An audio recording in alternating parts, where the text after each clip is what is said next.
pengambilan darah arteri. Jadi kalau pengambilan darah vena kan kalian sudah pelajari ya. Nah, jadi kita mengambil darah melalui pembuluh darah vena. Seperti yang mungkin bisa kita lihat ada bendungan ataupun ada warna kebiruan, itu adalah pembuluh darah vena. Nah, satu lagi ada juga pengambilan darah arteri. Jadi pengambilan darah arteri ini digunakan salah satunya untuk mengetahui kadar pH darah, untuk mengetahui asam basa, untuk mengetahui apakah seseorang intoksisasi oksigen ataupun karbon dioksida. Misalnya pada pasien dengan kasus gangguan gagal pernapasan, infeksi paru, kanker paru dan lain sebagainya, atau misalnya pasien dengan perawatan intensif di ICU ataupun dan lain sebagainya.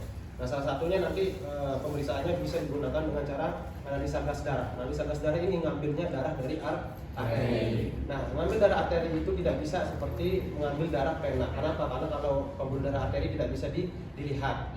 Kalau pembuluh darah vena kan bisa kita lihat seperti itu. Maka untuk mengambil darah arteri ada beberapa titik yang kita bisa gunakan ya. Yang paling gampang kita bisa ngambil arteri yang ada di sini ya. Ini namanya arteri apa? Arteri radialis, itu sejajar dengan jempol kita ya. Nah, kemudian ada arteri ulnaris, itu sejajar dengan kelingking. Caranya bagaimana? Coba kalian palpasi di masing-masing tangannya, ada nggak denyutan di sana? Itu adalah arteri kita ya, di sini arteri radialis. Coba dicek yang arteri, siapa yang nggak ada?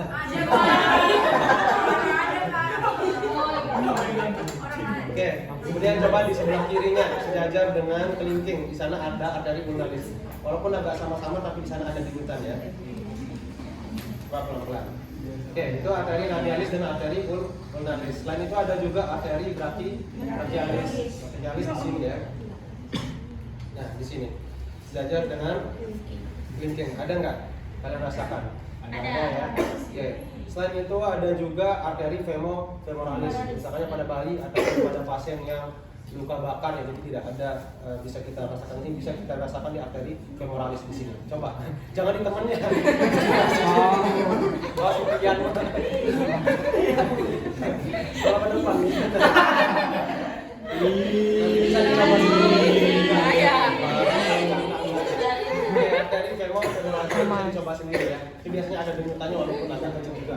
Kemudian ada arteri dorsopedis. Itu ada di bagian kaki di sini ya. Di sini ada, di sini juga ada. Coba pelan-pelan dirasakan. Bukan di situ, tapi di mana kakinya? Mata kaki, punggung kaki.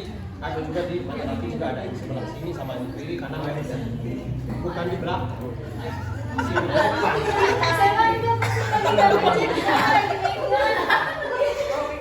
Ini ada nih. Coba dicek di bagian masing-masing ya. Di sini di elevasi ada apa? Pelan-pelan. Memang agak kecil, tapi kalau kami rasakan agak terasa. Ini ada sampai susah banget.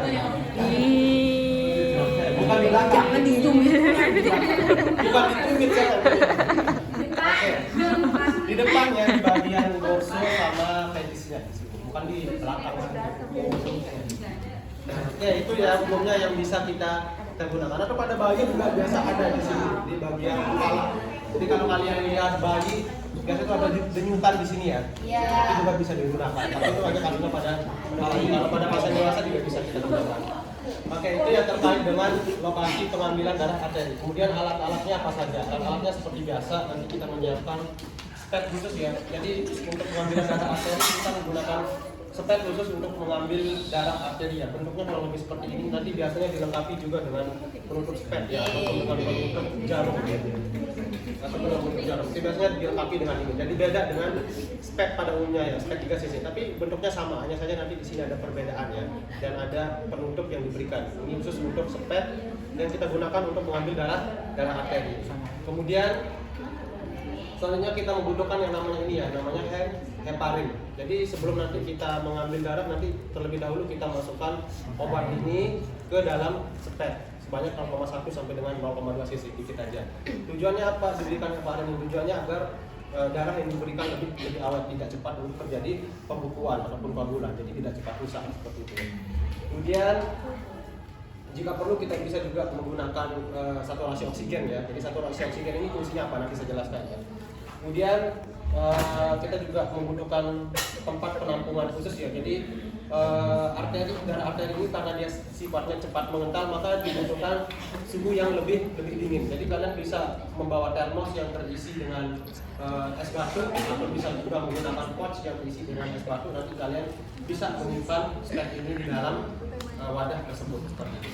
Kemudian nanti ada kapas alkohol ataupun kasak barangkali yang kita melakukan dep pada lokasi kita melakukan insersi. Karena kalau untuk darah arteri ini biasanya darahnya muncrat ataupun darahnya susah untuk didep, jadi kita membutuhkan alat untuk mendep ataupun menahan laju ataupun keluarnya darah dari area insersi.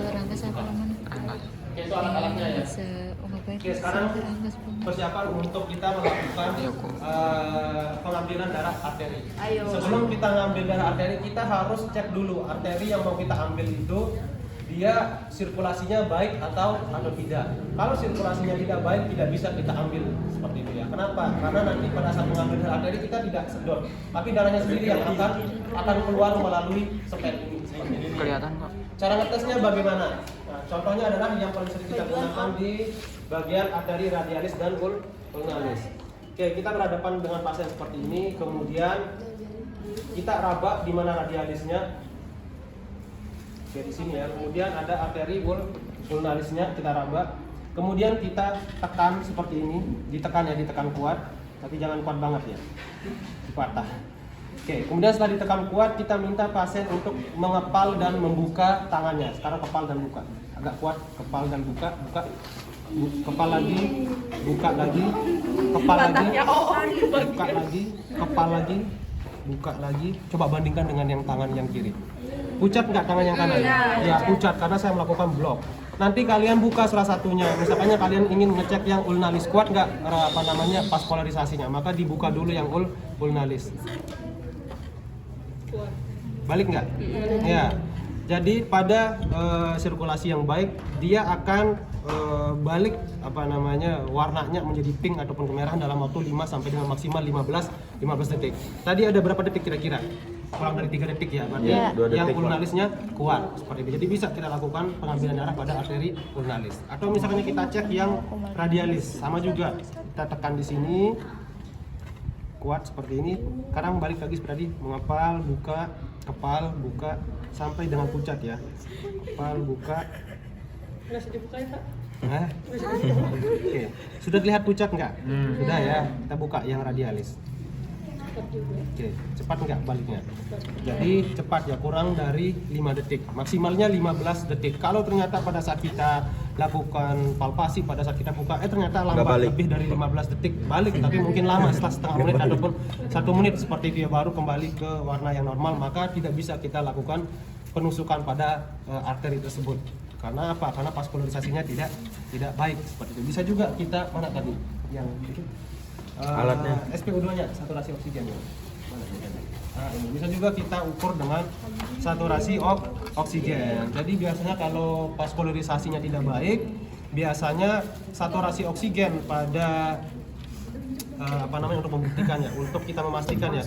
Biasa nanti saturasi oksigennya kurang dari 90%. Jadi kalau kurang dari 90%, maka vaskularisasinya ataupun aliran darah oksigennya berarti dikatakan kurang adekuat seperti itu. Coba kita cek ya. Tadi bagi seharusnya hasilnya di atas 90% ya. Coba kita tunggu. Loh, kok mati? Enggak ada. Tidak terdeteksi. Bentar ya. Mungkin baterainya habis. Kita tunggu dulu. Pakai thinking coy. Jangan banyak apa sih? Enggak nit-nit Pak.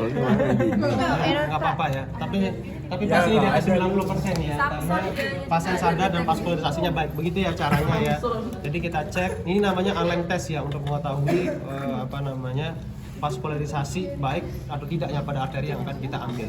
Kalau pasiennya tidak sadar, bagaimana caranya? Pasiennya tidak sadar kan nggak bisa kita lakukan genggam buka ya. Jadi kalau pada pasien tidak sadar, katakan posisinya berbaring, maka nanti tangannya kita angkat seperti ini ya. Ini posisinya tertidur ya.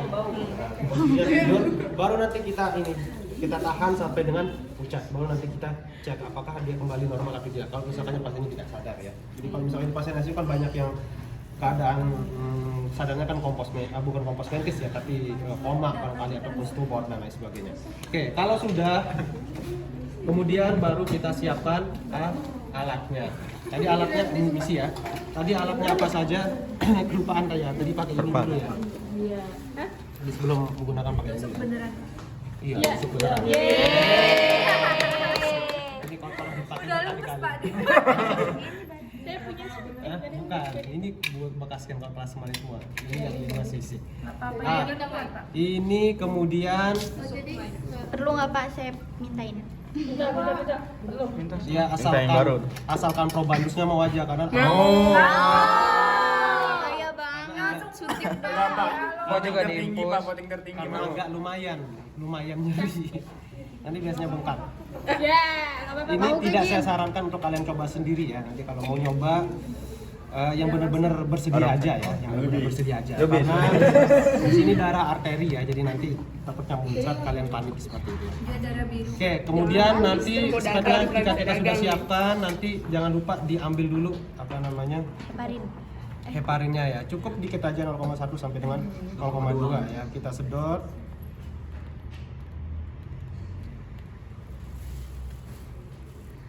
Oke, cukup 0,1 sampai dengan 0,2 ya, nggak usah banyak-banyak. Oke, kemudian ini kita campurkan dulu dengan harapan semua sisi ataupun permukaan daripada spek yang di bagian dalamnya tercampur seperti itu ya. Kemudian kita keluarkan, jangan sampai ada udara. Oke, kemudian baru kita bersiap-siap ke pasien. Jadi seperti biasa kalian lakukan disinfeksi dulu pada area dilakukan penusukan. Gitu ya. Pucet banget, payah banget. Di mana kita melakukan area penusukan terserah. Tadi kan dua-duanya kuat ya, mau di ulnaris, radialis juga boleh. Tapi saran saya di radialis ya, karena di sana palpasinya lebih kuat. Caranya bagaimana? Sekali lagi kalian palpasi ya, di mana dia ada denyutan. Nah, denyutannya ada di Bisa bawa motor dah. Oke, ada di sini ya, di bawah ini. Oke, kita tandai. Oke, kita tandai. Kemudian nanti tinggal kita lakukan penusukan. Kalau sudut untuk intravena itu kan 30 sampai dengan 45 derajat ya. Jadi kurang lebih ini atau sampai dengan maksimal seperti ini. Tapi kalau pada pengambilan arteri radialis ataupun pengambilan darah arteri itu sudutnya 40 sampai dengan 60 derajat. Jadi bisa seperti ini. Atau bahkan pada beberapa kasus kalau misalkannya pasiennya tua itu bisa juga menggunakan derajat. Jadi kita rapat baru kemudian kita tusuk seperti itu. Kalau misalnya pada pasien yang tua, tapi kalau pasien yang muda biasa kita cukup menggunakan sudut 60 derajat seperti ini ya. Coba muncrat. Nah, lokasinya di sini ya. Nah, ini nanti ya udah tinggal ditusuk seperti itu ya. Nah, nanti ini tinggal ditusuk, maka nanti akan ada sensasi ya. Kalau kita nusuk ke pena kan biasanya nggak ada sensasi ya. Ada sih tapi dikit. Tapi kalau pada arteri radialis itu biasanya ada kerasa cek masuk kayak gitu, bukan cerot.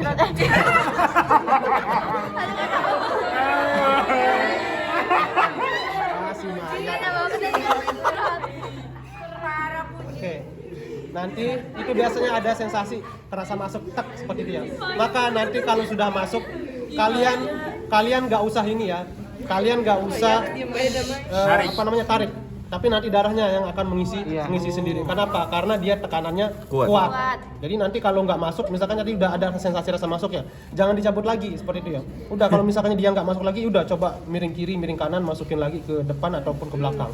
Siapa tahu posisinya yang belum pas. Nanti kalau kalian cabut, khawatirnya nanti just muncrat seperti itu ya. Karena tekanannya kuat ataupun darahnya melebar ke sana kemari seperti itu. Nanti pasiennya panik, kalian panik, bahaya seperti itu ya. Jadi seperti itu ya. Oke, jadi nanti ini otomatis akan naik ya. Seberapa ya tergantung kalian 2 cc ataupun 3 cc seperti itu ya. Kalau sudah naik semuanya katakan sudah naik ya. Oke, maka nanti jangan lupa di dep yang kuat. Boleh menggunakan kasa alkohol ataupun boleh juga menggunakan kapas alkohol ataupun boleh menggunakan kasa. Ini nanti jarumnya diamankan dulu sementara kita lakukan depingnya dulu. Ini nanti di dep dulu ya, di dep yang kuat. Ini paling cepat 5 menit ya baru berhenti ya. Jadi 5 menit sampai dengan 10 menit nanti baru dicek lagi apakah sudah berhenti atau tidak. Jangan baru 15 detik diangkat ya pasti akan masih ngucur seperti itu. Jadi harus di dep kuat seperti itu ya agar bleedingnya ataupun pendarahannya berhenti. Oke, bisa juga kalau misalnya pasiennya sadar kita minta tolong dibantu untuk di dep seperti itu ya. Sementara kita lakukan penyimpanan pada sampel darahnya. Ini kita buang ke dalam benda tajam.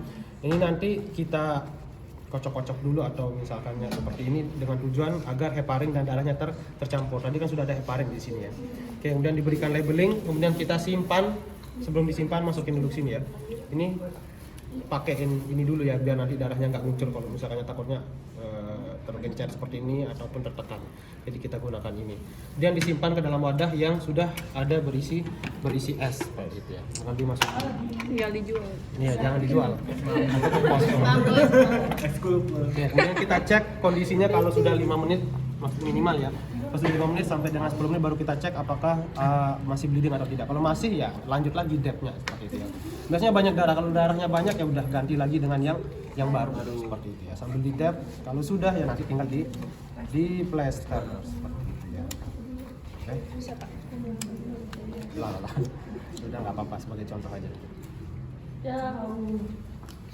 Oke, begitu ya. Cara Boleh. untuk Foto. mengambil Udah selesai. darah arteri seperti itu ya. Ada pertanyaan? Pak itu yang labelnya apa aja Pak? Labelnya ya nama, kemudian nomor rekam medisnya, jenis kelamin, tanggal lahir. Pasti udah ada formatnya biasanya di rumah sakit. Biasa kalau untuk pengambilan lab sih pasti semua ada labelingnya. Nama, TTL, nomor rekam medis, jenis kelamin. Jadi udah ada namanya ya? Udah ada. Pak, kalau heparin itu emang gunanya biar si darahnya nggak cepet beku aja. Iya, biar nggak Tapi cepet dia beku. nggak ngeganggu kadar darahnya gitu Pak? Enggak akan beku. Hanya sifatnya agar untuk mengurangi laju koagulan ataupun pembusukan pada darah. Karena kalau darah arteri cepat biasanya lebih cepat untuk beku dan lain sebagainya. Seperti itu aja sih. Tadi Gitu. kalau kata Papa tadi bengkak, itu kenapa bengkaknya? Iya bengkak, pasti akan bengkak karena di sini pembuluh darahnya pertama alirannya kuat, kemudian pembuluh darahnya gede, makanya kalau kita tusuk mungkin akan ada bengkak ataupun berwarna kebiruan biasanya dan itu pasti. Makanya nanti kalau kalian mau coba jangan dicoba sendiri, nanti setidaknya berdua bertiga nanti panik gitu. Nanti pasti karena ada beda cek gitu. Karena saya pernah dulu nyoba pas sama masih lagi cek gitu, saya kan nggak tahu, coba aja, banyak lucur gitu darahnya, jadi harus dicek. Tapi biasanya pada pasien dengan kita ngambil darah arteri ini biasanya pasiennya nggak sadar. Jadi bebas aja coba. Jangan Apa disuntik tidur dulu? Karena biasanya pasiennya ya sadar.